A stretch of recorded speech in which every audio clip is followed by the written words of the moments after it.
Hai guys, welcome back to RL Chess. Dan siapa yang tidak kenal dengan Esipenko Andrei, Grandmaster dari Rusia dengan elo rating 2713 dan pernah mengalahkan juara dunia Magnus Carlsen pada tata steel ya. Dan mengejutkan dunia karena pada saat itu Magnus Carlsen tidak terkalahkan dalam beberapa partai. Nah, kali ini saya akan ajak teman-teman untuk menonton Esipenko Andrei yang bermain di European Team Chess Championship membela Rusia tahun 2021 melawan pecatur dari Ceko, Platform Stakes. Dan kalian harus menonton bagaimana Esipenko Andrei bermain dengan Queen Gambit decline atau ditolak. Langsung saja kita gaskan teman-teman. D4, kuda F6, C4, E6, kuda C3, gajah B4.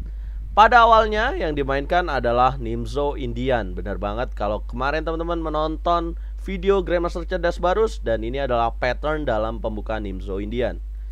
Kemudian kuda F3 dan D5. Nah, inilah langkah D5 ini yang menandakan transpose atau perpindahan teori dari Nimzo Indian ke Queen Gambit decline dengan ciri khas E6, D5 dan pion D4, C4. Ya, kemudian melanjutkan dengan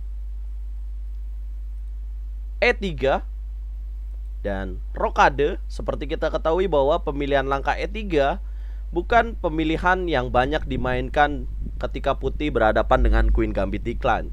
Yang lebih banyak adalah gajah G5, kemudian C kali D5, baru pilihan ketiganya adalah E3. Gajah.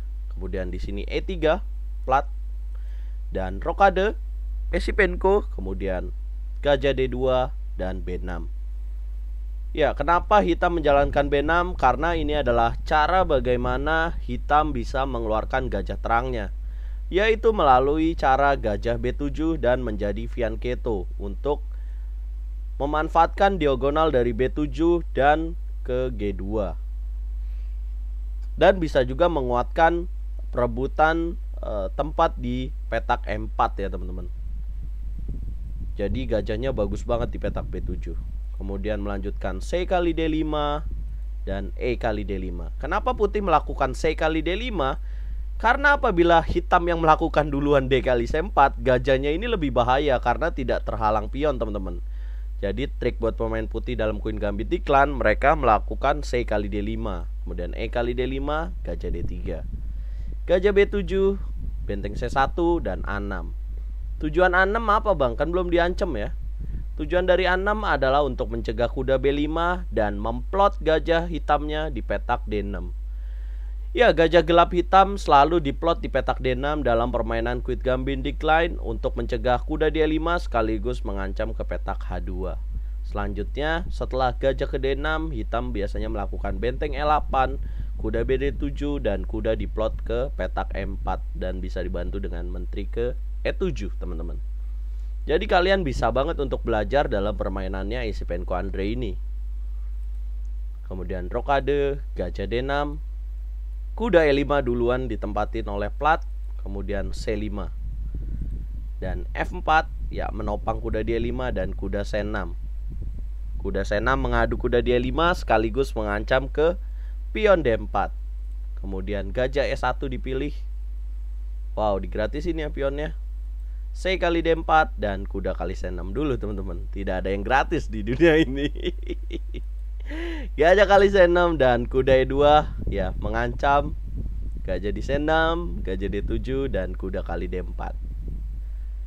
Ya, kalau secara diagram ya, pada langkah ke-16 ini saya lebih suka jadi pemain hitam.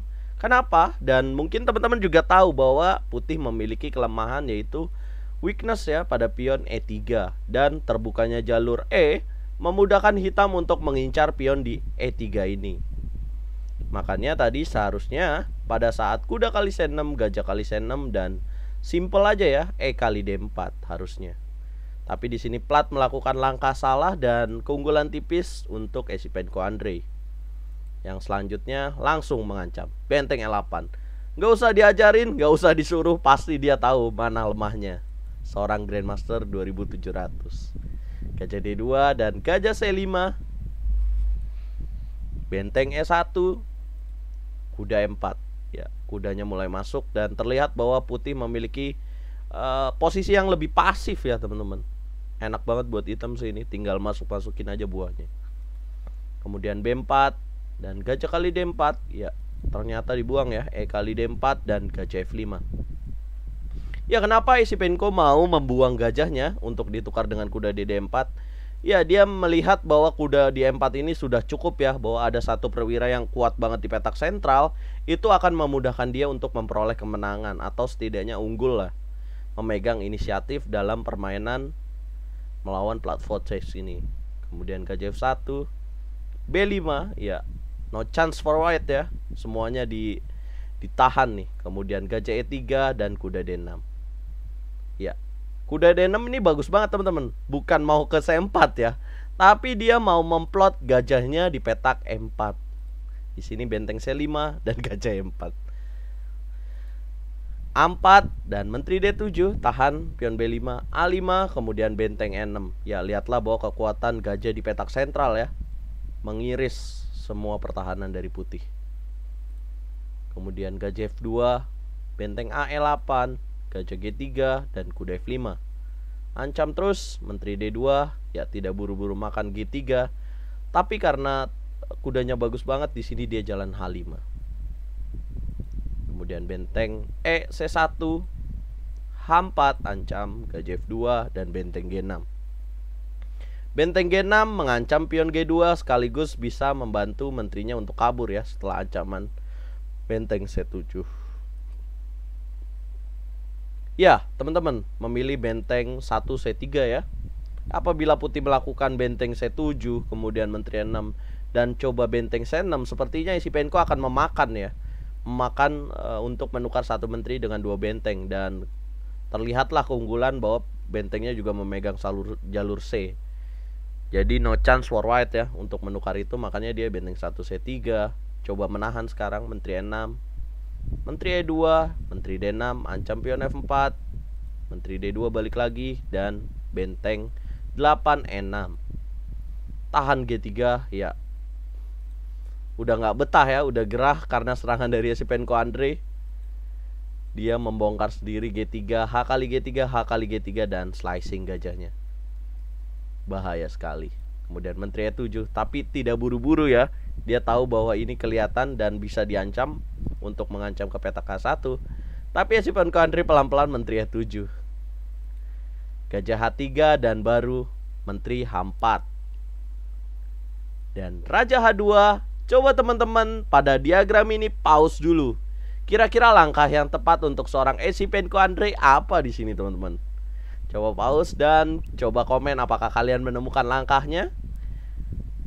Ya, pilihannya kalau mundur sih oke-oke aja ya dan tidak ada kerugian. Tapi seorang Esipenko Andre telah memikirkan jauh daripada satu langkah. Dia memikirkan beberapa langkah dan boom, menteri kali H3. Menterinya gratis, raja kali H3 ya. Apabila memilih raja G1, checkmate on the board. Raja H3, benteng H6 skak, raja G4 dan boom, benteng E G6, checkmate, over dan game over untuk pecatur dari Ceko, platform checks. Wow. It's amazing. Dan no chance for white ya. Dalam permainan ini tidak ada kesempatan sama sekali. Dan dari permainan tengah sampai ke akhir kita melihat bahwa Esipenko Andre bermain dengan Queen Gambit Decline sangat rapi, sangat tertata, dan tidak ada kesempatan buat putih untuk inisiatif setelah melakukan apa ya. Setelah putih, kalau menurut saya setelah putih melakukan kuda kali D4 itu sudah selesai buat putih. Kenapa? Karena kelemahannya sudah terlihat sekali di sini. Nah, kalau teman-teman, menurut teman-teman kesalahan apa sih yang membuat putih jadi kayak gini nih?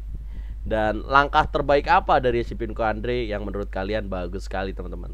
Nah ini teman-teman, makanya buat kalian yang ingin berhadapan dengan Queen Gambit, kalian bisa menggunakan Queen Gambit Decline dengan cara Esipenko Andre ini, yaitu pion A6, gajah ditaruh di D6, pion B6, gajah B7, dan kuda B D7 seperti yang dimainkan tadi. Seperti ini teman-teman. Nah, ini adalah skema awal dari Queen Gambit Decline. Oke, semoga kalian suka dengan video ini dan kalian jadi tahu ya bagaimana bermain dengan Queen Gambit di Decline. Dan jangan lupa kalau kalian suka dan dukung terus supaya channel ini berkembang dengan cara like, share, subscribe, dan komen teman-teman. Kita ada nobar nggak ya nanti malam? Nah, nantikan aja dan jangan lupa nyalakan loncengnya. Jangan lupa dukung terus percaturan Indonesia, Catur Yes Indonesia, Jaya Gens Unasumus.